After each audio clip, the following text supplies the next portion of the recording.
Good morning or afternoon to all Selbornians watching this video. I hope that you guys can benefit from this. We're going to be talking about nutrition today. So, nutrition is the biggest focus for any serious athlete. It's a double-edged sword which can either aid or hinder your performance, recovery, and growth.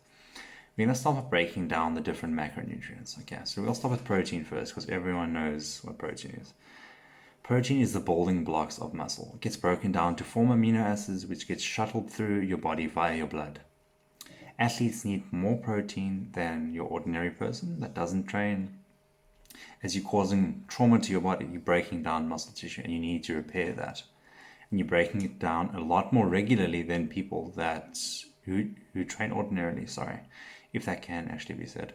But protein should not be the focal point of your diet. It's important to eat protein with every meal, but more is not better. There is diminishing returns with protein, so more is definitely not better. You can't get more toned or grow faster or recover faster from eating excessive amounts of protein. You do need to eat around 1.2 to 2 grams of protein per kg of body weight. Moving on to carbohydrates. Carbs are an athlete's main fuel source. Your body changes them to form glucose, which is a form of sugar, and it's stored in your muscles as glycogen.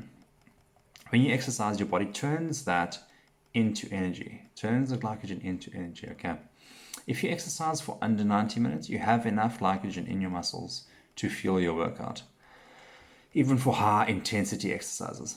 But if your workout's longer than that, you'll need some form of supplementation. You'll need to supplement that. So you can either go for an intra workout carb-based supplement, or you can reach for fruits, you can reach for energy bars, but that's only if it's longer than 90 minutes, okay?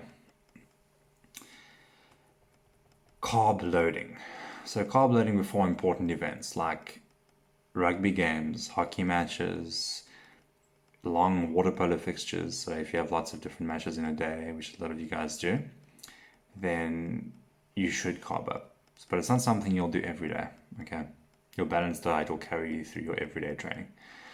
So to start carbing up, you'll eat 50% less carbs prior to carbing up. So from a Sunday to a Tuesday, if you're playing a match on Saturday, from a Sunday to a Tuesday, you'll eat 50% less, just so you're a bit more receptive to your carbs. And then from the Wednesday to a Friday, you'll eat 50% to 100% more carbs. Okay, so it's also advised that you don't eat a big meal 3 to 4 hours before your game, so you allow your stomach to empty, because eating too big of a calorie-dense meal will cause stomach cramping, nausea, and even dehydration, okay? So eating something low in protein and fats and high in carbs, mainly a slow digesting carb, so that you will have a slow stream of glycogen for your muscles, which will allow you to have a consistent source of energy and allow your stomach to feel much better, allow your stomach to feel a bit emptier as well. Replenishing carbs, minerals, and water during long exercise sessions, okay, it's very important. Eating a snack and drinking fluid every 15 to 20 minutes while you're training. Eating something that's like a refined carbohydrate, which consists of flours and sugars, which pass quickly into your bloodstream where they can fuel working muscles. Many athletes prefer sports bars, sports drinks, or gels since they're so convenient, and they can also replace lost electrolytes.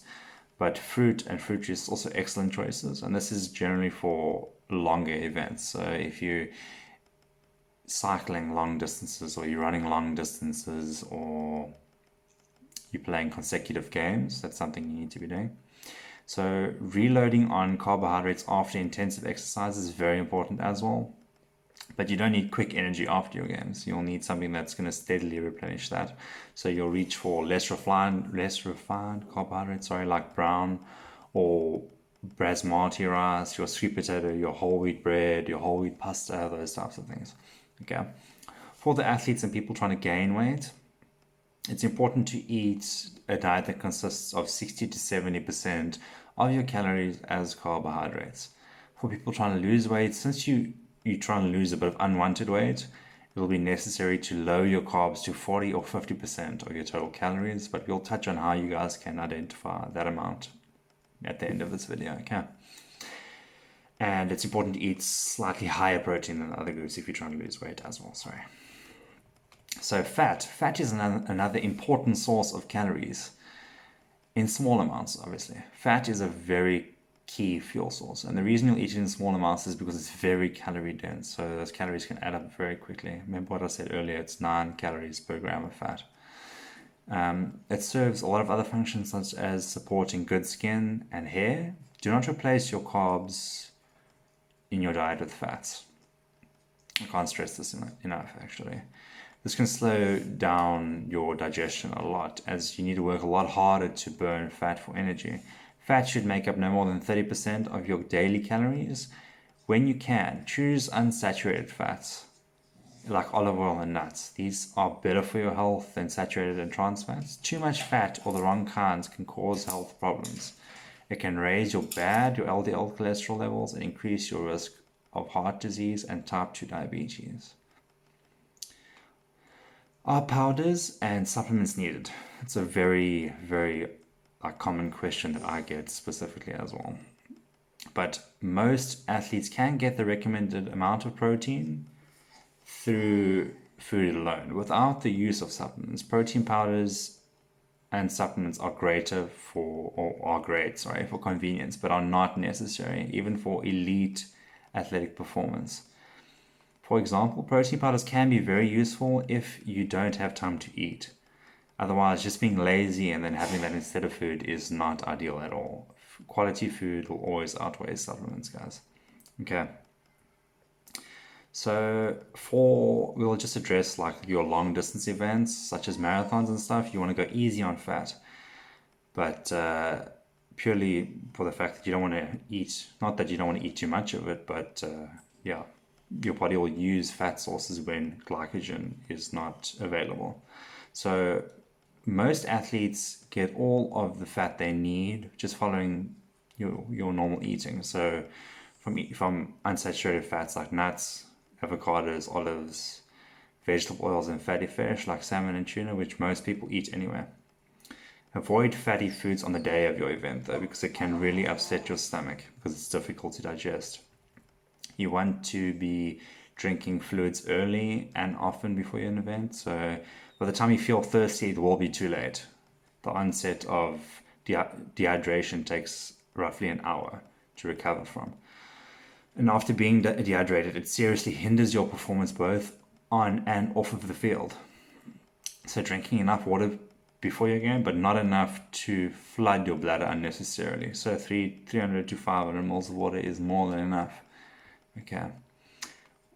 What's the best way of monitoring your hydration levels? Sorry, it's obviously just to check your urine. So a pale yellow color means that you're all right with your fluid intake. Anything darker than that, like a dark yellow or just a dark reddish urine, dark red is not ideal at all, but a dark colored urine means you're falling short of that. Okay, so how can you work out how many calories you need to eat? Just a simple Google search. Everyone's got Google, I hope. But just Google a calorie calculator, and you can enter your total daily your total daily energy expenditure into that. Okay, so TDEE calculator will also be good. Just Google that. Enter all the details you need to into that, and then it will give you how many calories roughly you should be eating per day. I'll probably also ask you your activity level in there just to help you calculate that. And then you can get roughly the amount of calories you should be eating. And then from there, you'll obviously just do a bit of quick math and then use the details that I'm going to tell you now. So what I think as an athlete you should be eating is 60% carbs, 20% protein, and 20% fat. So just put that into a formula and just work out how many calories that will be per macronutrient group, which we identified earlier. And for people trying to pick up weight, 50% carbs, 20% protein, and 30% fat. And for people trying to lose weight, 40% carbs, 40% protein, and 20% fat. I'm also going to end this video with a challenge for you guys. So I challenge you to just cut out sugars for a week, especially now during the lockdown when everyone's probably snacking. Just cut out sugars for a week and see how you guys feel. Okay, thank you.